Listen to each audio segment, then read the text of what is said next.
Right, Brendan. I suppose thanks a million for coming along to answer a few questions. As I say, you're an international race walker, Milford native, and a Letterkenny Athletic Club athlete. As I say, you've been performing extremely well over the last number of years, and been doing us all proud here in Donegal. And I suppose a number of the questions we want to ask, and maybe the first question I'd like to ask is why walking, and how did it start, or where did it come about, and maybe why not running, or why not one maybe some of the other that people would classify as more the glamorous types of athletics events? I suppose I really just started out with the family. It was my brothers would have all done athletics and running, and I just was carried along. And then I did sprinting for a number of years when I was a bit younger, and then when I was 12, there was an event, community games event for walking, so I just jumped straight into a competition, never heard of it before, and came second, and I was devastated. I was like, this shouldn't happen. So I went away and did a bit of training for walking just to see what it was all about really, and get more into it.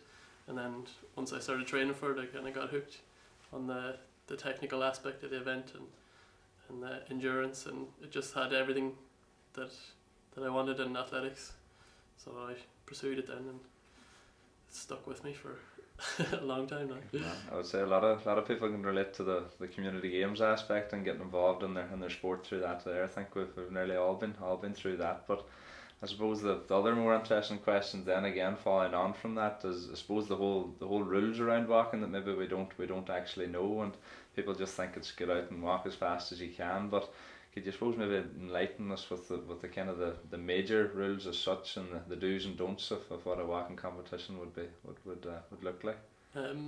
Yeah, generally the judges on the course will look out for the two main things are the contact. So one foot should be on the ground at all times. So your lead foot has to make contact before your rear foot can come forward. So you have. So your 2 feet can't be off the ground at once like you would be when you're running. I suppose that's the major thing. Running, you'd have a big flight phase where both feet are in the air turning over, whereas in walking, it's contact with the ground at all times. And then the second rule is your front leg has to be straight on contact with the ground. So I think that's where you kind of get the funny looking gait from. Right. People are always like, why do you walk like that? Well, why do you walk so funny? That's the way the rules make us have to. And who be's kind of refereeing those rules as such in an event? Like, is there one person as such that overlooks them, or who be's on the lookout to make sure that everybody's adhering to them? Because I'm sure they're big fields and it's very hard to manage at times. Yeah, generally the events, the 20k and the 50k would be the main two events at international level, and because you have to be judged at all times, they hold the events on loops, so 1k or 2k loops, and then depending on the size of the loop you'll have between 6 and 8 judges, and they stand in the middle, and you're supposed to be no more than 150 meters from a judge at any time, so you don't know when you're being watched. So if you try and, or if there's people in the race trying to break the rules, they should be getting spotted, like so, and that kind of. And then you just trust the judges and to get it right. And is it a kind of a yellow card, red card policy? Is it just one strike you're out, or do you get a number of chances? Yeah, you get three cautions. So 3 different judges have to deem that you're not following the rules correctly before the chief judge will come along with a red card and tell you to step off the course. No, never happened to you though? It hasn't actually. Well, not internationally anyway. I've had a few competitions in Ireland where I got the red card at the finish line for being a bit aggressive on the last 100 metres, but internationally I've actually been quite good and never had a DQ. Yeah. So in terms of the present now, in terms of competition and competing, you seem to be back home for a while now at present, and in terms of training, in terms of upcoming competitions, what's kind of on the road now for Brendan? I've had a bit of a small break now at the end of the start of the season, so I come up home for a few days just to kind of relax and get family time in before the summer kicks in, and I'll be away then. So I'll do another 2.5 weeks block, and I'll head back to Cork and do that training there, and then we go to Morocco for a month at altitude. So it's 1700 meters, and it'll be hot there as well. So you kind of get both. You get the heat and the altitude, and 4 weeks is definitely enough time to get the adaptation in and get hard training done at altitude. It seems to be the huge thing at the moment in sport, it's just trying to stress the body at both altitude and at heat and at various different stresses. So you find that quite good or quite beneficial, I suppose, to anybody that maybe doesn't realise. Can you give an idea of what training at altitude is like, or how it affects the body?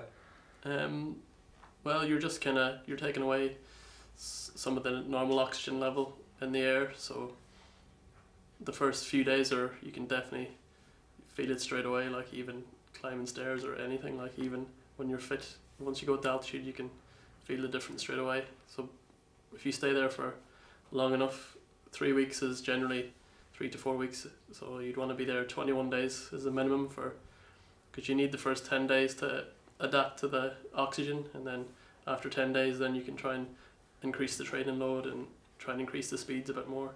So once you get to the 3-4 week period, then your training should be kind of maxing out, and then there's no extra benefits from staying at altitude any longer than that. Then you come back to sea level and you get the benefits again from having more oxygen in the body. And get the buzz then. So you get another 2 or 3 weeks then when you come back down from altitude, where you kind of have this sensation of you can almost feel the extra oxygen in your blood, and you can power on with the training at sea level and get the speed work going again. That's interesting, very interesting. You seem to be based in Cork a lot at the moment. You're down with your kind of fellow walker, Rob Heffernan. How is that going, and what's the kind of relationship like there?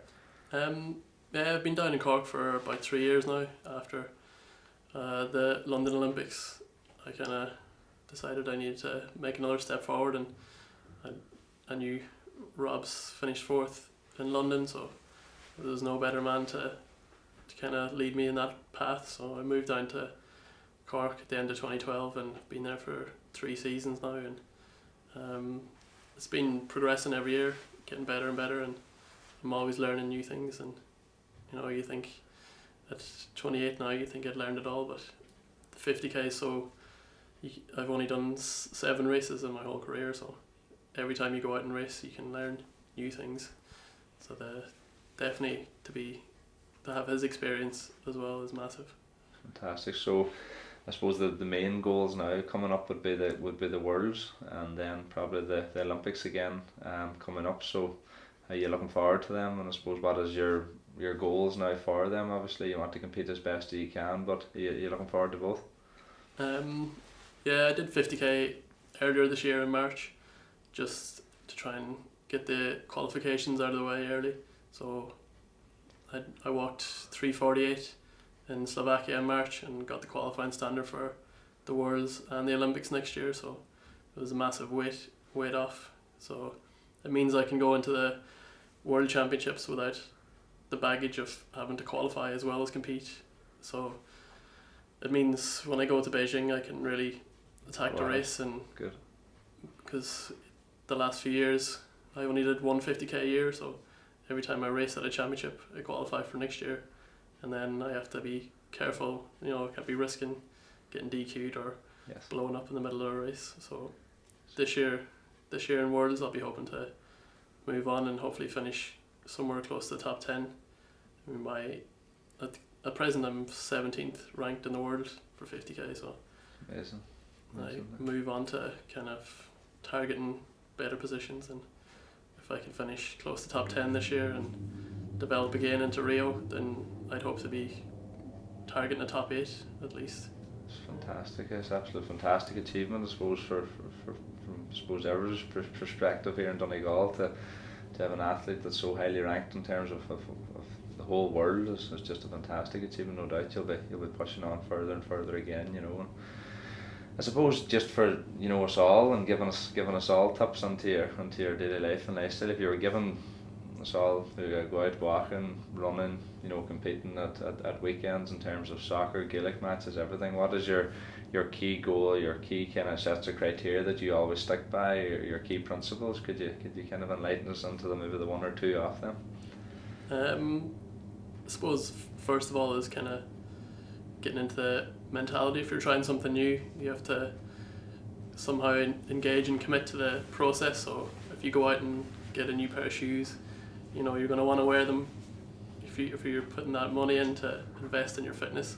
So getting good shoes, good equipment to go out, especially if you're in the winter, can be tough getting out the door. So get prepared, get the gear, and then get yourself into a group or find some friends who have similar goals and get the information. Join the Couch to 5K, and you can mark your progress with the Couch to 5K program and just have goals. I mean, sometimes at the end of the season, I could trying to keep fit and I could go into the gym and there's no goals and I'm just looking around and I don't know what's going on. Like, yeah. So definitely having a goal and having the proper information, and even if you try and S&C, get someone to show you the ropes and make sure you're knowledgeable, because then I think once you have the knowledge in your head about how things work, it's easier for you to go out and put them into practice then. Execute it there. Now I suppose that is maybe another thing that you always suppose, coming from a team sport like Gaelic football tends to be, does it be difficult at times, walking? It seems that you look at it as an isolated sport where you're isolated from a lot of things, and I suppose doing it for a 50k where you could be out there for a number of hours, I suppose, doing it. Does that kind of affect you in any way, or how do you find that? It was important for me to kind of get into a group of people at that level, so there's 3 of us now training in Cork, and we all have the standard for the 50k going into the World Championships this year. So there is a group of us there with similar goals, and we can go out every day and we can work off each other. And some days you mightn't be that motivated, but you have to do it because meet you're someone. part of the group. Yeah, you have to go out. The group's meeting at 10:30. If you're not there, someone's going to be asking questions. That's a huge part of it, definitely. A group, I suppose, it pressurizes you in a way to be there or to be doing it, and then once you're there, you're predominantly normally over the moon that you're there, and you just get stuck into it and you get at it. So that's brilliant. I suppose in terms when you are away, or when you're maybe hopefully in Rio now and you're away at the Worlds, do you still keep checking back to home to find out what's going on, or find out how things are going in Donegal?